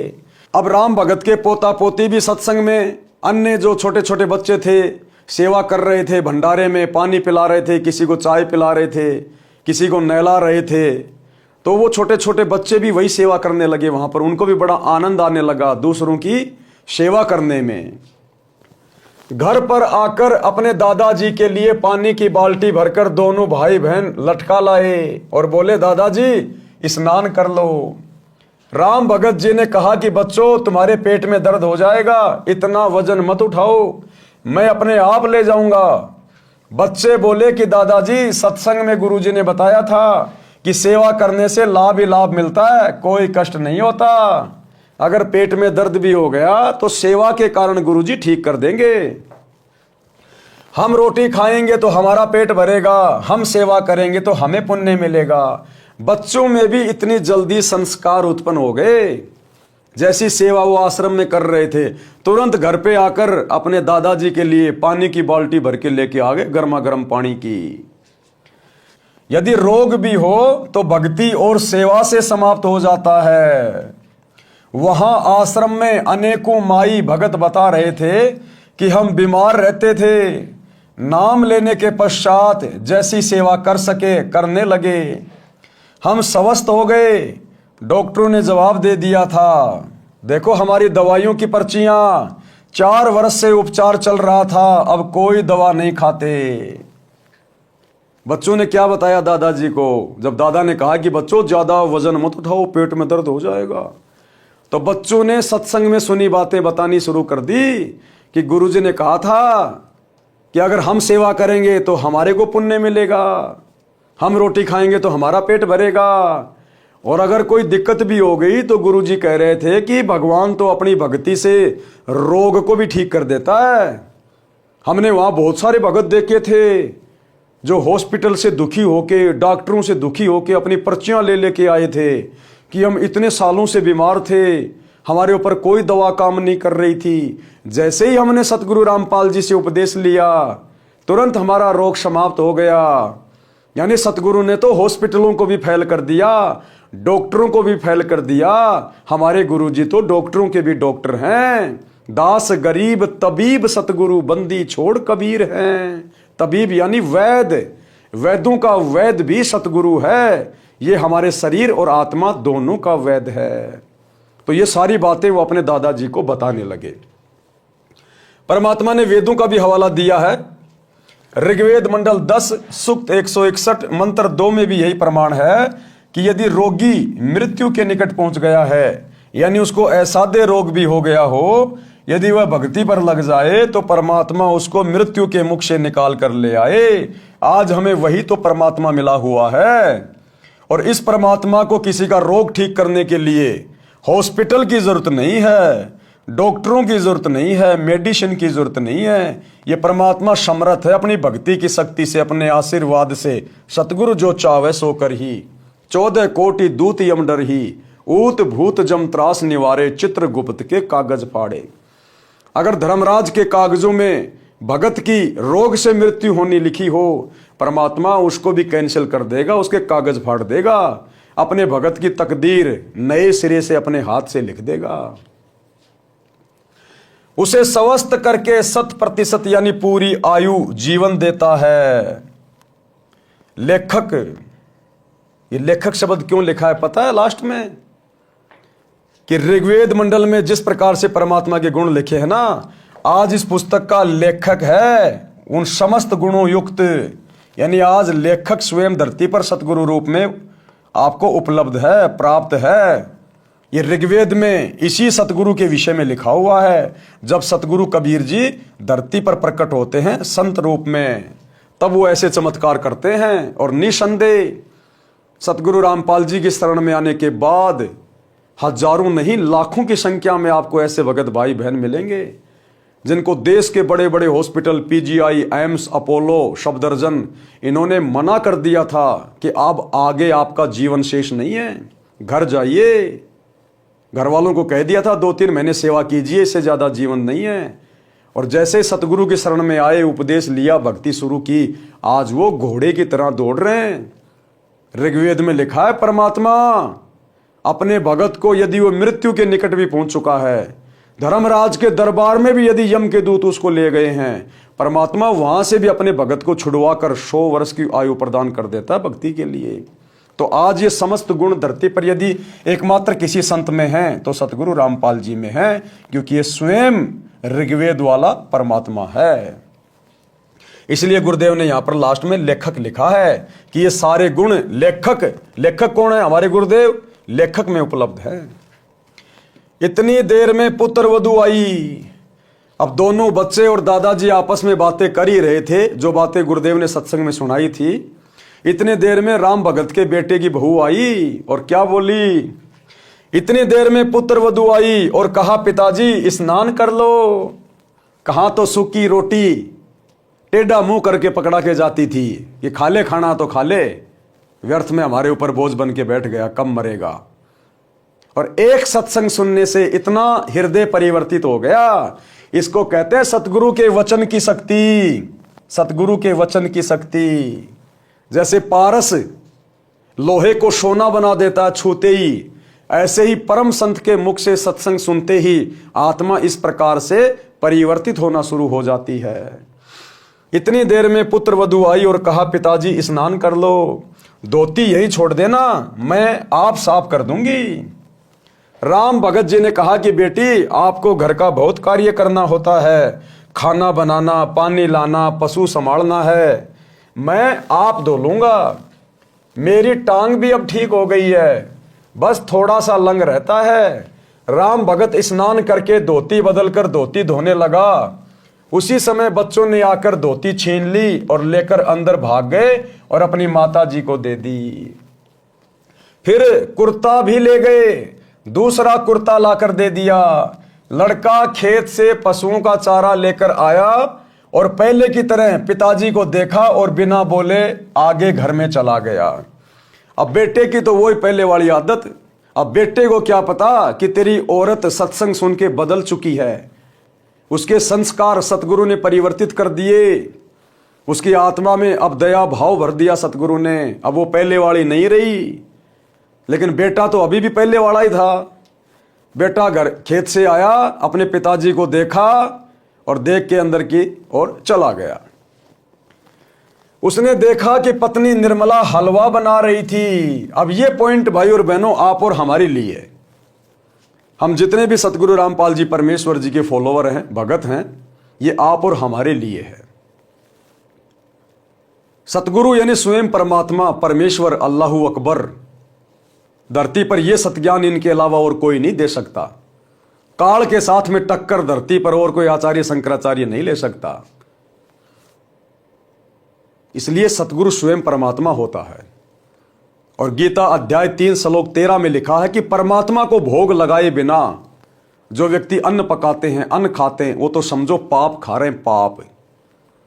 तो ये पूरी दुनिया जो सतगुरु रामपाल जी की शरण से दूर है, चाहे देश का प्रधानमंत्री हो, चाहे अमेरिका का राष्ट्रपति हो, चाहे बहुत बड़ा कोई धनाढ्य व्यक्ति हो, ये पूरी दुनिया रोजाना चाहे 56 प्रकार के भोग खा रही हो, बड़े बड़े 5 स्टार होटल में, ये सब लोग पाप खा रहे हैं, पाप का भोजन खा रहे हैं। क्योंकि इनको पता नहीं है कि परमात्मा कौन है, कैसे भोग लगाया जाता है। और कैसे परमात्मा को भोग लगने के बाद वो भोजन पाप नाशक बन जाता है।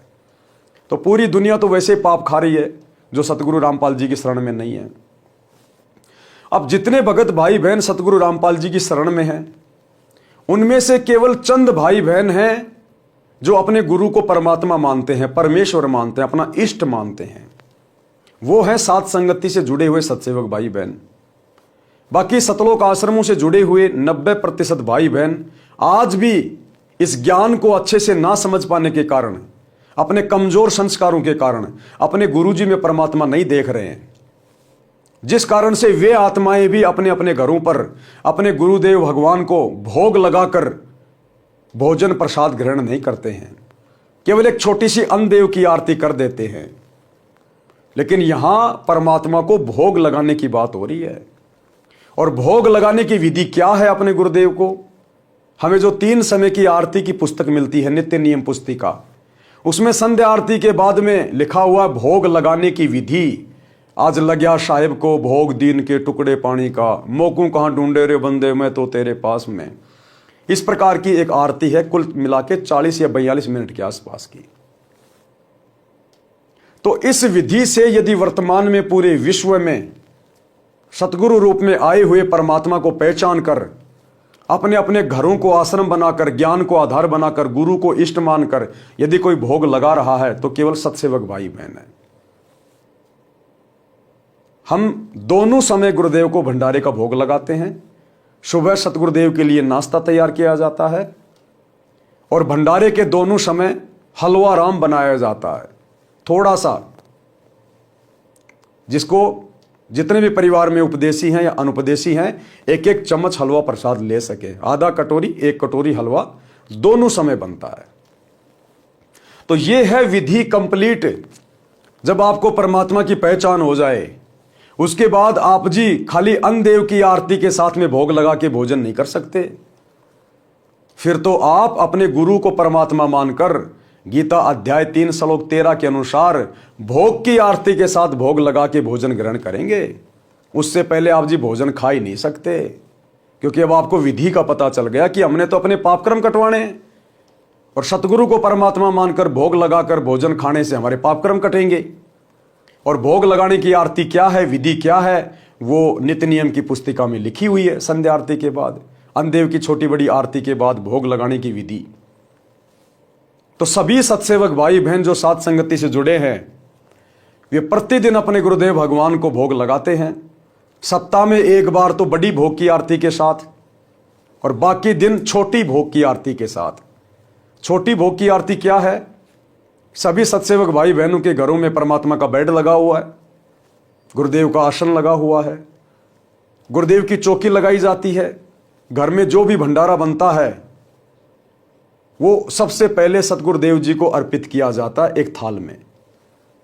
और गुरुदेव भगवान को जो हम भोग लगाएंगे केवल देसी घी से बना हुआ होना चाहिए। गाय या भैंस के देसी घी से, डालडा या वनस्पति घी का प्रयोग नहीं होता। हम भाई बहन तेल में बनी सब्जी खा सकते हैं, लेकिन अपने सतगुरु को तेल से बनी हुई सब्जी का भोग नहीं लगा सकते। डालडा या वनस्पति घी तो हम भक्तों ने भी नहीं यूज करना, क्योंकि इसमें जानवरों की चर्बी आती है। ना हमने डालडा और वनस्पति घी को जब हम जोत जलाते हैं, हवन करते हैं, उसमें भी प्रयोग नहीं करना। हवन में केवल गाय या भैंस का देसी घी, वो चाहे आप किसी डेयरी से लाओ चाहे किसी गांव से लाओ। और सतगुरु के लिए जो भोजन बनेगा, भले ही 4 चपाती और 1 कटोरी सब्जी की जो आप बनाएंगे, भले 1 चम्मच देसी घी से बनाओ, लेकिन सतगुरु का भंडारा जो भी बनेगा देसी घी से ही बनेगा। डालडा का प्रयोग नहीं होगा, तेल का प्रयोग नहीं होगा बिल्कुल भी। हम परिवार वाले तेल से बनी हुई सब्जी का भोजन खा सकते हैं, नो प्रॉब्लम, लेकिन सतगुरु के लिए जो सब्जी बनेगी, जो चपातियां चुपड़ेंगी, वो देसी घी में। तो इस प्रकार से फिर हम अपने गुरुदेव के जहां पर हमने आसन लगा रखे हैं, हम लोग एक चौकी पे वो थाल रख देते हैं। सबसे पहले मंगलाचरण करते हैं, फिर गुरुदेव भगवान से भोजन करने की प्रार्थना करते हैं कि हे परमपिता परमात्मा, सारी सृष्टि के रचनहार, कुल मालिक, कबीर परमेश्वर सतगुरु रामपाल जी भगवान, आप जी का भोग प्रसाद तैयार है। आप अपनी पवित्र रसना से इसे पवित्र करने की कृपा करें। हे परमेश्वर, भोग प्रसाद बनाते समय, लगाते समय या भोग की आरती करते समय हम तुच्छ बुद्धि जीवों से यदि कोई त्रुटि रहे तो हमें तुच्छ जानकर अक्षमा करें परवरदिगार। यानी सबसे पहले मंगलाचरण गरीब नमो नमो सतपुरुष को, जो हम भाई बहन करते हैं, लगभग 2 से 2.5 मिनट का है। उसके बाद हम गुरुदेव भगवान से भोजन प्रसाद ग्रहण करने की, उसको पवित्र करने की प्रार्थना करेंगे। उसके बाद फिर हम छोटी भोग की आरती करते हैं। उसके बाद डायरेक्ट हम वो शब्द गाते हैं, आज लग्या साहिब को भोग दीन के टुकड़े पानी का, कोई जगह पुरबला भाग सफल हुआ दिन जिंदगानी का। लगभग 7 से 8 मिनट का ये शब्द है। उसके बाद 7 से 8 मिनट की विनती है, विनती का अंग, हम विनती करते जी गुरु जी थारे आगे, साहिब थारे आगे। और इस दौरान परिवार के सभी सदस्य बारी बारी गुरुदेव भगवान के ऊपर श्रद्धा भाव से चवर करते रहते हैं और अंत में गुरुदेव भगवान के कर कमल धुलवाए जाते हैं। तो यह है छोटी भोग की आरती की विधि। और बड़ी भोग की आरती जो नित्य नियम पुस्तिका में लिखी हुई है, सेम यही विधि है, लेकिन वो थोड़ी लंबी है। उसकी शुरुआत होगी, मोकू कहां ढूंढे रे बंदे मैं तो तेरे पास में। उसमें साफ साफ लिखा हुआ पूरा, यानी वो कंप्लीट आरती फिर हम हर रविवार को करते हैं। बाकी दिन छोटी भोग की आरती के साथ भोग लगाते हैं। तो ये विधि है गुरु को परमात्मा के रूप में मानकर, इष्ट मानकर गीता अध्याय 3 श्लोक 13 के अनुसार भोग लगाने की। इस विधि से फिर जब हम वो भोजन प्रसाद ग्रहण करेंगे अपने गुरु को भोग लगाने के बाद, फिर हमारे पाप कर्म हल्के होंगे, परमात्मा हमें सद्बुद्धि देगा, हमारे संस्कार बनेंगे, हमारा ज्ञान योग खुलेगा, हमें भक्ति मार्ग बहुत अच्छे से समझ में आएगा, भक्ति में हमारी रुचि बनेगी, गुरु में हमारा प्रेम उमड़ेगा, श्रद्धा भाव उत्पन्न होगा, तब हमारी बात बनेगी। क्योंकि गीता में लिखा क्यों गया अध्याय 3 श्लोक 13 में कि परमात्मा को भोग लगाए बिना जो अन्न पकाते हैं वो तो पाप खाते हैं। तो इसका मतलब कोई परमात्मा है ना धरती पे, तभी तो लिखा गया गीता में। अब उस परमात्मा को पहचानना पड़ेगा। अब उस परमात्मा की पहचान वो परमात्मा खुद करवाता है, यहां कोई परमात्मा को पहचान नहीं सकता। तो आप और हम सत्सेवकों का सौभाग्य जो गुरुदेव ने हमसे अपनी पहचान करवाई, और आज हम इस शास्त्र अनुकूल विधि से अपने गुरुदेव को भोग लगाकर अपनी समस्त भक्ति क्रियाओं को संपन्न कर रहे हैं। और हम लोग अपने गुरुदेव के भंडारे के साथ में हलवा राम जरूर बनाते हैं।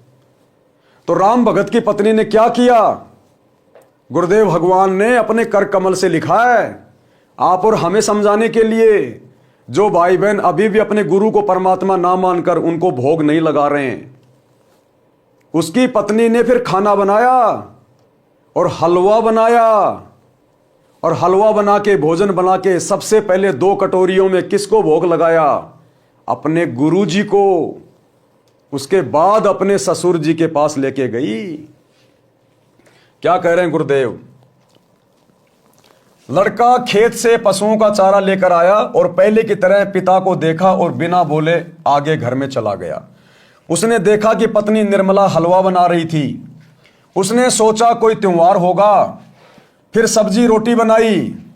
क्या बनाया उस बहन ने, हलवा बनाया और सब्जी रोटी बनाई, और सबसे पहले गुरु भगवान को 2 कटोरियों में भोग लगाया। क्या लिख रहे हैं गुरुदेव भगवान, आप और हम भक्तों की आंखें खोल रहे हैं कि सबसे पहले गुरु भगवान को, यानी गुरु ही भगवान होता है, गुरु ही भगवान होता है। यदि गुरु के अलावा सतगुरु से उपदेश लेकर आप किसी अन्य में भगवान देख रहे हैं, जैसे हमारे ज्यादातर भगत भाई बहन जो आश्रमों से जुड़े हैं, वो आज भी एक दाढ़ी मूंछ वाली कबीर जी के समझे जाने वाली फोटो को भगवान मान रहे हैं। तो गुरुदेव ने यहां पर गुरु के आगे भगवान शब्द लिखकर ये क्लियर कर दिया कि आप बहुत बड़ी गलतफहमी में जी रहे हो। अभी तक आपने ज्ञान को आधार नहीं बनाया है। जिस प्रकार सत्सेवक ज्ञान को आधार बनाकर, गुरु को भगवान मानकर, घर को आश्रम बनाकर अपने गुरु को भोग लगाकर अपनी भक्ति पूरी कर रहे हैं। अन्यथा भाई और बहनों, वो बेचारी पहली बार सत्संग में गई, 3 दिन उसने सत्संग सुना। 3 दिन में उसको कहां से ये बातें समझ में आ जाएंगी कि गुरु ही भगवान होता है और गुरु को हलवे राम का भोग लगाया जाता है सबसे पहले भंडारे का। ये बातें गुरुदेव भगवान आप और हमारी आंखें खोलने के लिए इस पुस्तक में मेंशन कर रहे हैं।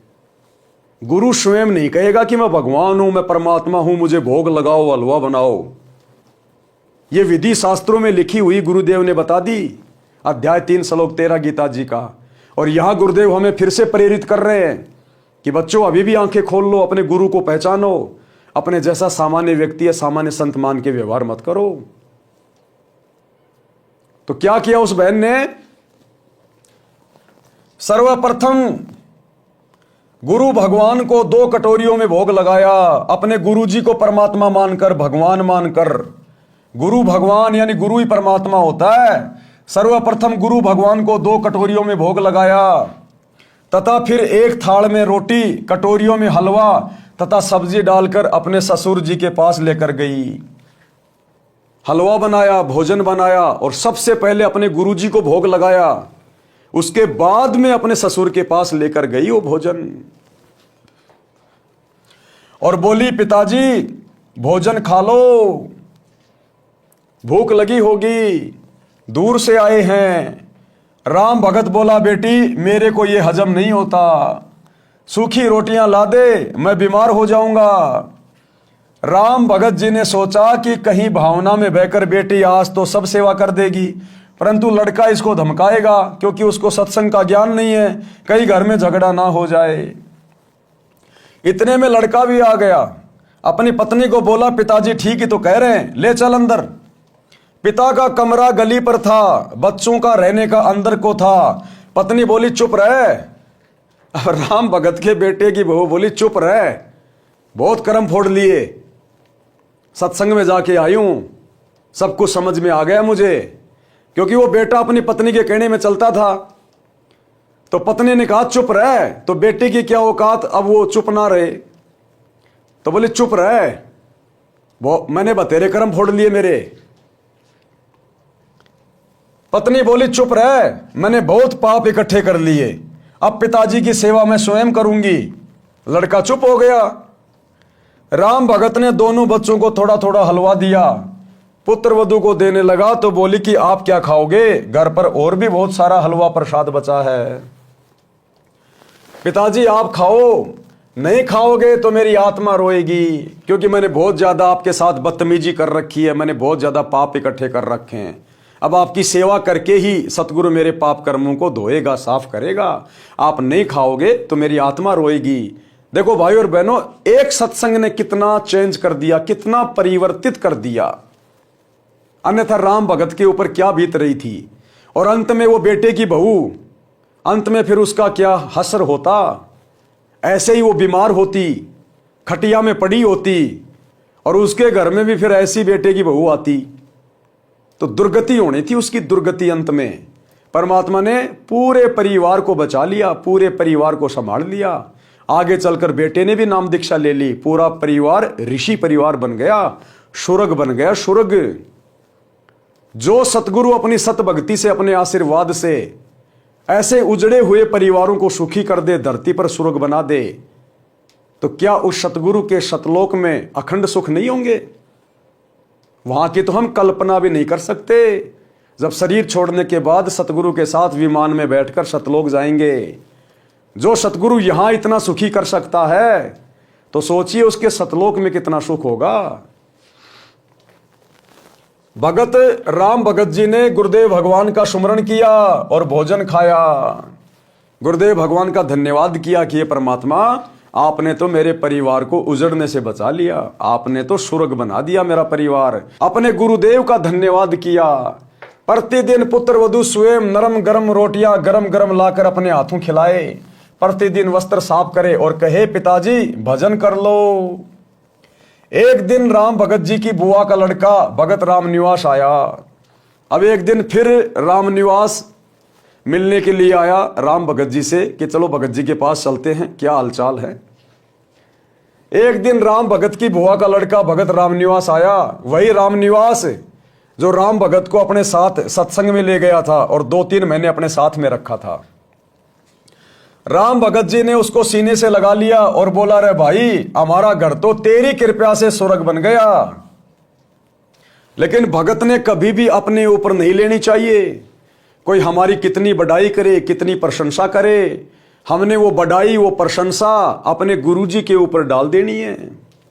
अगर हमने अपने ऊपर ले ली तो हम दोषी बन जाएंगे। परमात्मा कहते मैं करे सो मारिए, तू करे सो छूट बे। इस मार में होशियार बंदा गधा बना के ऊंट बे। यदि आपने अपने ऊपर कोई चीज ले ली कि ये मैंने कर दिया, मेरे कारण तू गुरुजी से जुड़ा, मेरे कारण आज तेरा उजड़ा घर बस गया, तो परमात्मा कहते हैं धर्मराज के दरबार में उसकी पिटाई होगी। मैं करे सो मार पड़ेगी और तू करे सो छूट बे कि हे गुरुजी आपने कर दिया, हे मालिक इस दास को तो आपने निमित्त बना के भेजा। दास की क्या औकात है परमात्मा जो मैं किसी को आपसे जोड़ दूं। तो जो हर चीज अपने गुरुजी पे डालेगा कि परमात्मा आप ही सब कुछ करने वाले हो, जीव की कोई औकात नहीं है, कहते हैं वो धर्मराज के दरबार में पिटाई से छूट जाएगा। मैं करे सो मारिए, तू करे सो छूट बे। इस मार में होशियार बंदा गधा बने के ऊंट बे।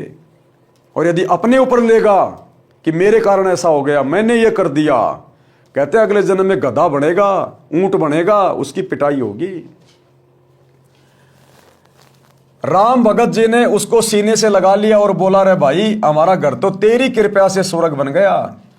भगत रामनिवास बोला कि मामा के बेटे रामनिवास से कुछ ना हुआ, गुरुदेव जी की शब्द शक्ति का करिश्मा है। किसकी शक्ति का करिश्मा है? गुरुदेव भगवान के वचनों का, उनकी शब्द शक्ति का। आप और मैं तो पहले इकट्ठे ने बत्ती डंडा खेला करते, मेरे करने से होता तो पहले ही हो जाता। गुरुजी कह रहे थे कि राम भगत पिछले जन्मों में भगत था, इससे घर के मोह के कारण मर्यादा में चूक बनी थी, उसके कारण इतना कष्ट उठाया है।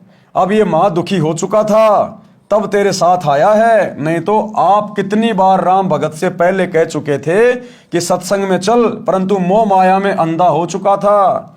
ये कष्ट और पुत्र वधू का व्यवहार इसके लिए वरदान बन गया। ये कष्ट और बेटा बेटी का वो बुरा व्यवहार इसके लिए वरदान बन गया कि अंदर ही अंदर दुखी होकर, बाहर तो केवल दिखावा कर रहा था कि मुझे कोई दिक्कत नहीं है, मेरा बेटा बेटी बहुत अच्छे हैं, लेकिन अंदर तो जो कष्ट था, जो पीड़ा थी वो होनी थी। तो अंदर ही अंदर दुखी था उनके व्यवहार से। और उसी दुख के कारण कि मैंने बचपन से बच्चे को पाला पोसा, आज मैंने बुढ़ापे में इससे उम्मीद लगाई और दोनों मेरे साथ में अच्छा व्यवहार नहीं कर रहे। इस दुख के कारण भगत रामनिवास के साथ में वो सत्संग में गया था, अन्यथा सत्संग में नहीं जाता। कबीर जी ने कहा है कि कबीर सुख के माथे पत्थर पड़ो जो नाम हृदय से जाए, बलिहारी दुख के कारण जो पल पल नाम रटाए। गुरुदेव भगवान कहते हैं कि अपने गुरु से, अपने परमात्मा से ज्यादा सुखों की डिमांड मत करना, ज्यादा भौतिक इच्छाओं की डिमांड मत करना। ये सुख तुम्हें भक्ति और भगवान से दूर कर देगा। ये पहला नियम बताया परमात्मा ने। सुखी होते ही सबसे पहले जीव भगवान को भूलता है, भक्ति मर्यादाओं में गफलत करने लगता है। तो परमात्मा कहते हैं बाढ़ में जाओ, ऐसा सुख पत्थर पड़ो उसके ऊपर कि सुख के माथे पत्थर पड़ो जो नाम हृदय से जाए, और बलिहारी उस दुख के कारण जो पल पल नाम रटाए। कि ऐसा दुख मेरे लिए वरदान जो मुझे भगवान से जोड़ दे, मैं कुर्बान जाऊं ऐसे दुख के ऊपर। और परमात्मा हल्का हल्का कष्ट, हल्का हल्का दुख भक्ति करवाने के लिए आप हमें देते रहिएगा। तो भगत ने कभी भी अपने गुरुदेव भगवान से सांसारिक सुखों की डिमांड नहीं करनी चाहिए, क्योंकि हम जो भक्ति कर रहे हैं ये देवी देवताओं की नहीं है, किसी आधे अधूरे बहरे देवी देवताओं की नहीं है, भगवानों की नहीं है। ये डमी गॉड की भक्ति नहीं है, रियल गॉड की भक्ति है। और रियल गॉड अंतर्यामी है, हमें कब किस चीज की आवश्यकता है उसको सब पता है। अगर हम उसकी मर्यादा में रह के भक्ति करेंगे, वो समय पर हमारी हर इच्छित आवश्यकताओं को पूरा करता रहेगा, मांगने की जरूरत नहीं है। तो गुरुदेव कहते हैं कबीर सुख के माथे पत्थर पड़ो जो नाम हृदय से जाए, और बलिहारी व दुख के जो पल पल नाम रटाए। भावार्थ, हे परमात्मा इतना सुख भी ना देना जिससे तेरी भूल पड़े। जिस दुख से परमात्मा की पल पल याद बनी रहे, वैसे दुख सदा देते रहना। मैं बलिहारी जाऊं उस दुख को जिसके कारण परमात्मा की शरण मिली। भगत राम भगत जी ने भगत रामनिवास जी से कहा कि अब के सत्संग में बेटे प्रेम सिंह को ले जाना, इसका भी उद्धार हो जाएगा। अगले सत्संग में जो 1 महीने पश्चात होना था, भगत रामनिवास जी आए और प्रेम सिंह को अपने घर ले जाने के बहाने ले गए। घर से सत्संग में ले गए। 3 दिन तक आश्रम में रहे, सत्संग सुना, अन्य पुराने भक्तों से उनकी आप बीती सुनी तो सत्संग के रंग में रंग गया।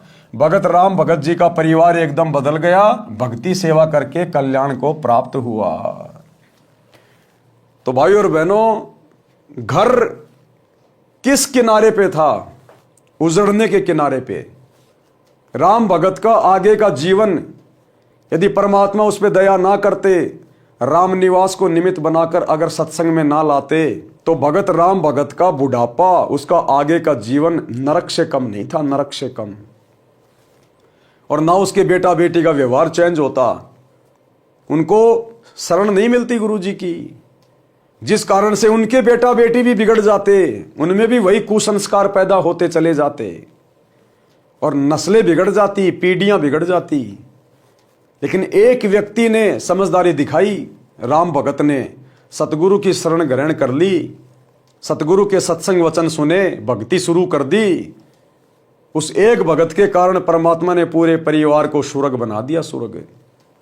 तो इसी प्रकार भाइयों और बहनों, अभी आप लोग जो सतगुरु रामपाल जी की शरण से दूर हैं, आप लोग जो ये सोच के बैठे कि बस हमारा बेटा नौकरी लग गया, बेटी नौकरी लग गई, बहुत बड़ा अधिकारी बन गया, अरे बड़े बड़े मुख्यमंत्री जेलों में पड़े, आपको तो केवल छोटा मोटा अधिकारी लगा है, मुख्यमंत्री तक जेल में चले जाते हैं।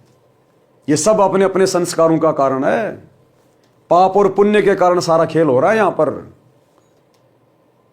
अगर अपने जीवन में संस्कारों से ज्यादा चाहते हो, अच्छा चाहते हो, अपने भाग्य में कुछ परिवर्तन चाहते हो, आने वाले संकटों से छुटकारा चाहते हो, जिन संकटों के विषय में आपको नहीं पता कब आपके घर पे बिजली गिर जाए, आप लोग तो खुशी खुशी बेटा नौकरी लग गया, पूरे परिवार को लेके किसी बाबा जी के दर्शन करने जा रहे, पहाड़ों पे, मंदिरों में, तीर्थों पे, और रास्ते में गाड़ी एक्सीडेंट हो गई। जैसे दुनिया कुंभ के मेले में अपने पाप कटवाने जा रही थी, वहां भगदड़ मच गई, दुनिया खुद ही कट गई। अगर वे आत्माएं सतगुरु की शरण में होती तो पहली बार तो इन तीर्थों पे धक्के खाने नहीं जाती। उनको पता चल जाता कि शास्त्र अनुकूल भक्ति साधना क्या है। इस प्रकार इन तालाबों में, नदियों में नहाने से, धोने से पाप नहीं कटते। और वे आत्माएं सतगुरु की शरण में आके सत भक्ति करती, ये मनमाने आचरण करने से बचती, उस भीड़ में जाने से बचते, और आज वो मृत्यु को प्राप्त ना होते। तो सतगुरु की भक्ति से हमारे संस्कार भी कटते हैं, हमारे जीवन में परिवर्तन होता है, विचारों में परिवर्तन होता है। सतगुरु अपने आशीर्वाद से भगत का परिवार सेट कर देता है। इसलिए गुरु की शरण की आवश्यकता होती है। लेकिन नकली गुरुओं की शरण से, उनके सत्संगों से कोई परिवर्तन नहीं होता, कोई बदलाव नहीं होता। सच्चे सतगुरु की शरण ग्रहण करनी पड़ेगी। और आज आप सभी का परम सौभाग्य है, सच्चा सतगुरु, सतयुग से ऋषि महात्मा जंगलों में जा जाके मर गए, एक एक पैर पे खड़े होकर तपस्या करके गड़ गए। आज तक ये सतगुरु और इसकी सत भक्ति नसीब नहीं हुई। और आज इस कलयुग की पिछली पीढ़ी में चूंकि ये भक्ति युग शुरू हो चुका है, आप और हमें मनुष्य जन्म प्राप्त है, सतगुरु धरती पे प्रकट है। परम सौभाग्य है आप और हमारा। ब्रह्मा विष्णु महेश और देवी देवताओं को भी ये सौभाग्य प्राप्त नहीं है, क्योंकि वो भी मोक्ष के लिए भटक रहे हैं, लेकिन काल के हत्थे चढ़ गए। यहां नकली साधना करके चले गए, नकली गुरुओं के शरण में दान पुण्य करके चले गए, दुनिया भर के भंडारे और कंबल बांट के चले गए। उस पुण्य के कारण वो देवी देवता तो बन गए, लेकिन मोक्ष से वंचित रह गए। अब जितने दिन उनके दान पुण्य की कमाई रहेगी, तब तक वो देवी देवता बन के मौज करेंगे। जिस दिन वो कमाई खत्म, ये काल नीचे पटक देगा, गधा कुत्ता सुअर बनेंगे। तो देवी देवताओं को भी ये मौका नसीब नहीं है जो आज आप और हमें है, पूर्ण मोक्ष प्राप्त करने का, उन देवलोकों से भी उत्तम स्थान सचखंड में जाने का, सदा सदा के लिए अखंड सुख प्राप्त करने का, सतगुरु के सतलोक में जाने के बाद फिर ना कभी मरना, ना कभी बूढ़ा होना, ना कभी कोई रोग होना, ना कोई काम धंधा करना, सबको एक समान सुंदर शरीर, वहां हाड़ मांस का शरीर नहीं है, टट्टी पेशाब वाला शरीर नहीं है, नूरी शरीर है। सबके बड़े बड़े महल, सबके अपने अपने विमान, सबका भरा पूरा परिवार, कोई राग द्वेष ईर्ष्या नहीं, लड़ाई झगड़ा नहीं, मार पिटाई नहीं, ऊंच नीच का भाव नहीं, जाति और धर्म नहीं। वहां केवल आनंद ही आनंद है, वो सुख सागर है, सुख सागर। लेकिन वो कैसे मिलेगा? आज यदि आप सतगुरु के सत्संग सुनना शुरू करेंगे तो, और ज्ञान समझकर जब आप इनकी शरण में आ जाएंगे, इनके द्वारा प्रदान की गई सतभक्ति शुरू कर देंगे, तो सतगुरु धीरे धीरे सब कुछ परिवर्तित कर देगा, सब कुछ चेंज कर देगा। तो भाई और बहनों, आज के वीडियो में हम केवल इतना ही लेंगे। हम धीरे धीरे आगे बढ़ेंगे, क्योंकि ये पुस्तक कोई सामान्य पुस्तक नहीं है। ये जीने की राह पुस्तक आपके जीवन को परिवर्तित कर देगी, यदि आप जिस जरा सा भी बुद्धि विवेक से काम लेंगे और आज ही अपनी जेब से मोबाइल निकालकर यूट्यूब पर सृष्टि रचना सतगुरु रामपाल जी लिखेंगे और इनके सत्संग सुनना शुरू करेंगे।